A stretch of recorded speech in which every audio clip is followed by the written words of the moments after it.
So, i-mix ko siya dito. Dito. Make sure to put the solution here and not here. Siyempre, di kasha, no, sis? Ilalagay mo lang talaga siya. Ganyan. Yung pagka-foamy niya. So, ganito lang. 1, 2, wala tayong table doon. So, ayan. Kapag nasuklay nyo na yung hair nyo, bongga. Tuwali, hindi ka kapag nakalimutan. And yung shirt na suot nyo is yung medyo hindi nyo na ginagamit. Ganun. Siya ginagawa. Shit, ang foamy. Oh. I don't know if you guys can see it, but make sure to make it really, really foamy. So, I think available dito sa Philippines. I'm not sure. Mura lang yata siya. Dito na dito. Siguro around 100 pesos. Hi everyone. It looks like this na. Just apply yung mga pas na ice cream siya, no? Dragon Ball is shaking. Sorry.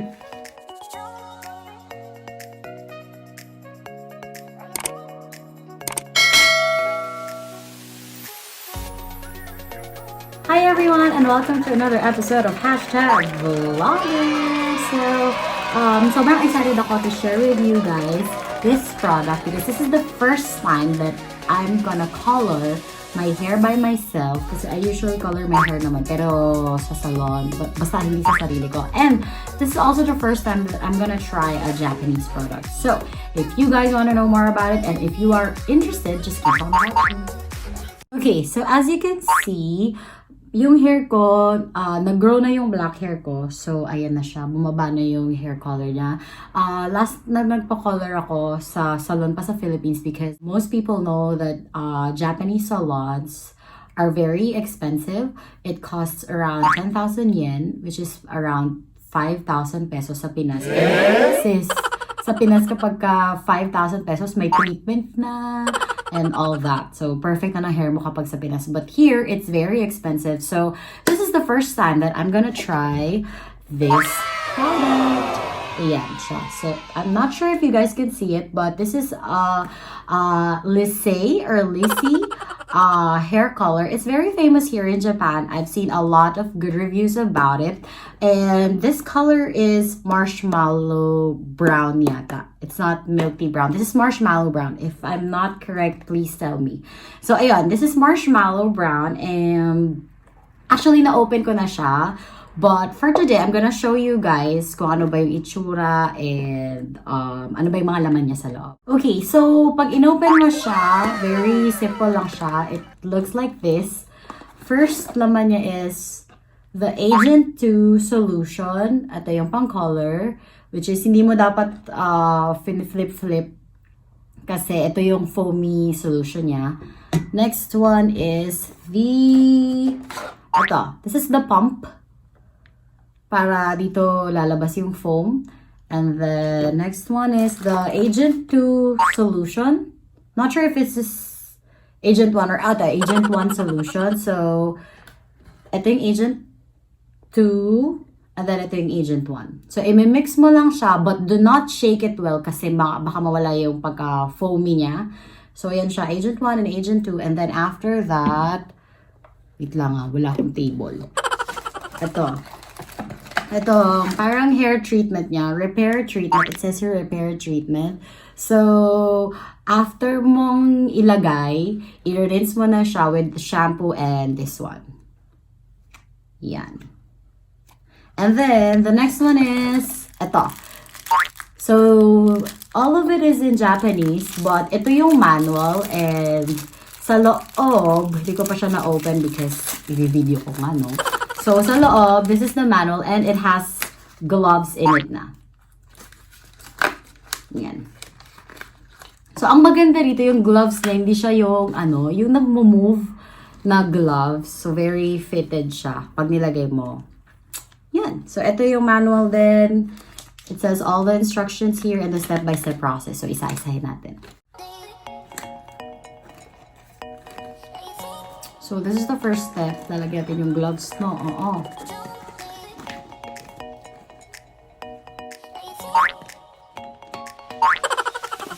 Pero ang maganda sa sa gloves nila, ayun nga, fitted siya, tsaka hindi siya dudulas kapag nilagay mo na yung hair color. Mahirap lang mag-shoot ng video kapag go lang. Yun, so ito siya, naka-gloves na tayo. I-mix na natin yung solution. Hindi mo na ako maglalagay dito ng gloves sa isa kong kamay.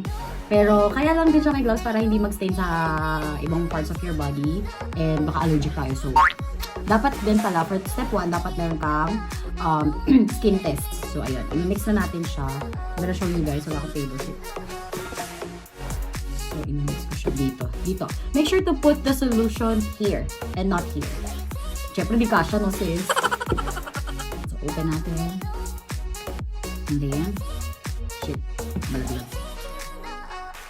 So, this is the Agent 1 solution. Make sure to mix it here. Tapos na ba? So, wala kang kailangan gawin. Ilalagay mo lang talaga siya. Ganyan. So, mag-react na agad yung solution kasi nga, ito yung parang nagpapa-foamy sa kanya. So, ayun.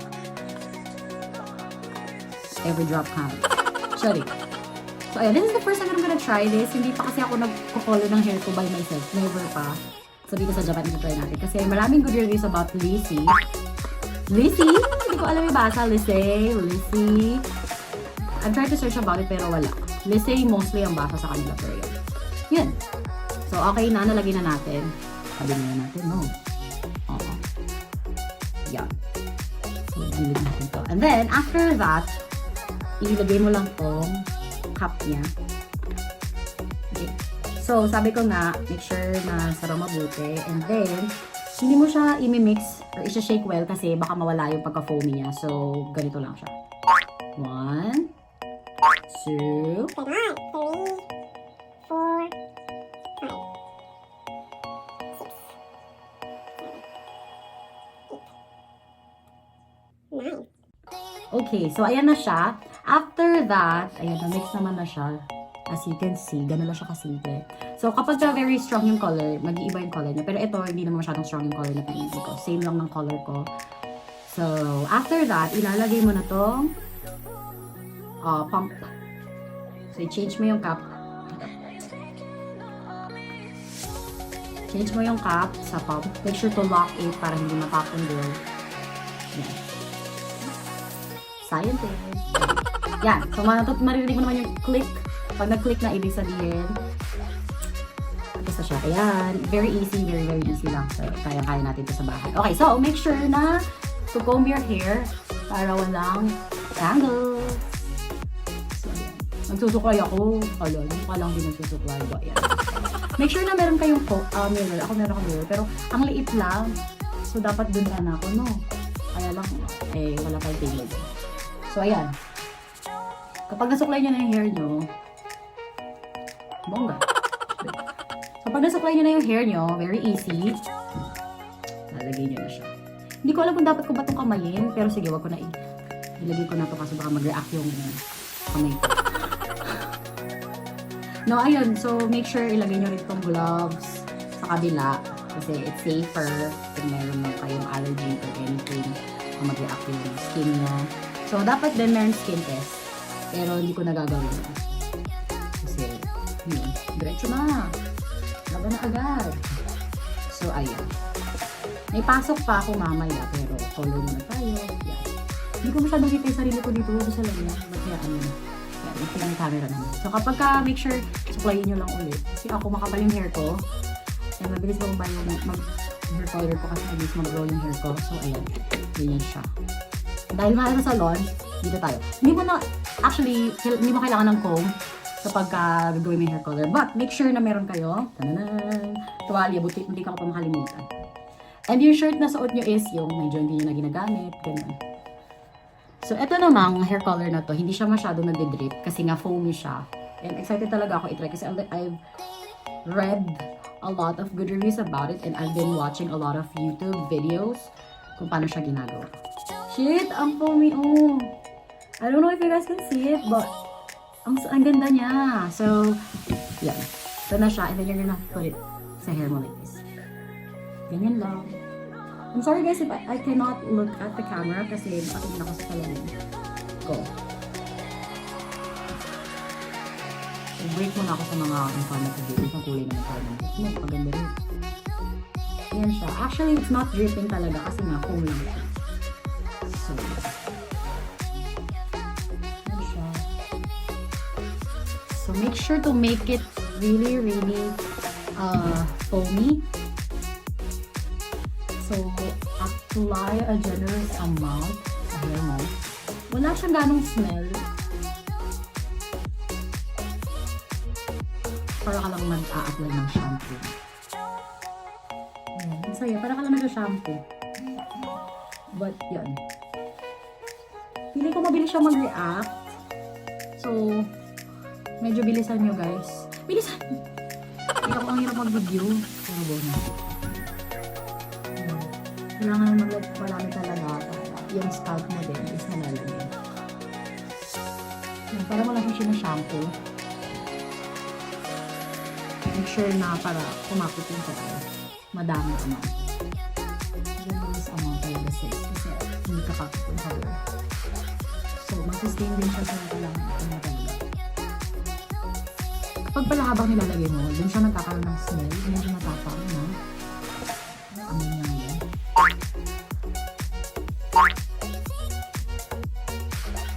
Make sure also na kung may eye guard kayo, lagay mo siya sa eyes na sa hair. Kasi medyo matapang amoy niya. Nakaamoy ko na ang kabesnan. Sorry. Medyo nagiging matapang yung amoy niya kapag habang nilalagay mo. Pero okay naman. Ang ganda ng gloves kasi hindi rin siya dumidikit sa gloves. Yung ito. Kakatuwa. And madami to guys. Sobra. So make sure to apply talaga generous Punta ako mamaya dun sa salon. Para malagyan ko siya ng buong-buong. Ako short hair pa ako. So lalo na sa mga mahabang hair dyan. I think available dito sa Philippines. I'm not sure. Mura lang yata siya. Mas mura dito. Siguro around 500 pesos. Ayun. Excited na ako nang makita yung tsura niya. Hi everyone! It looks like this na. I'm just applying mga sobrang small amounts.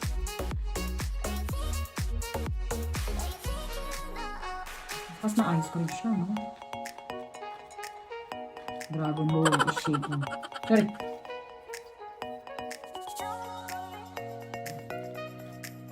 Hindi pa ubos kasi. So, isimutin natin siya.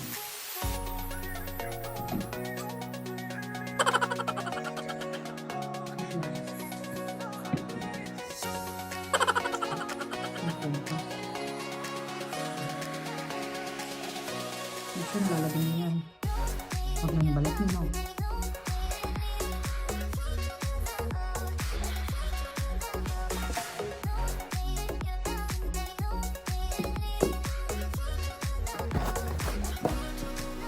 Clean up after, make sure. Okay. Parang hindi makalat. Kasi may mga station. Okay. Pero minimal lang naman. Make sure not to throw this away because you have to rinse it off with this one.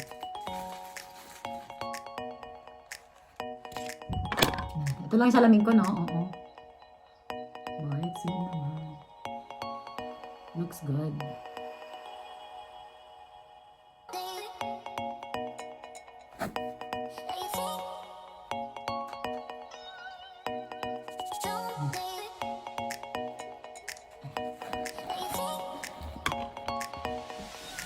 So, itay na lang natin and I'll show you guys later on itsura niya. Okay, so it's 1-something. Time to rinse our hair with this hair treatment. Kasama kayo.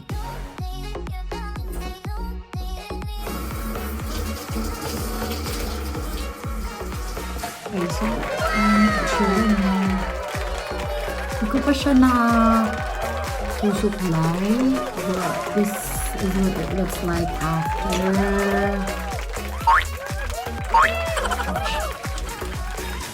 Susuklay lang.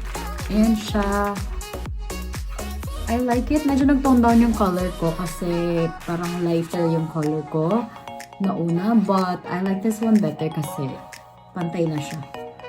See, kahit na medyo lighter yung color ko, ganun pa rin. Nakuha niya yung color. Wala namang bakat. Bakat! No, I mean, hindi naman siya kita. See? Ayan, I love it. So, hindi ako lang blower. So, ayan, it looks like this. Wala akong blower, so ganito na lang siya. Tignan nyo na lang siya kapag habang basa. So, this is what it looks like, and I love it. Pati mukha ko na-rinse. Na-rinse pati mukha ko. Okay, so this is what it looks like after. Ayan. Ang ganda. I love it. I love it. Wala akong blower, so hindi ko na iba-blower. But this is what it looks like.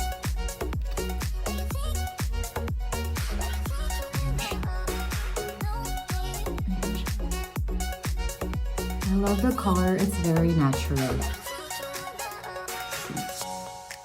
And wala namang uneven.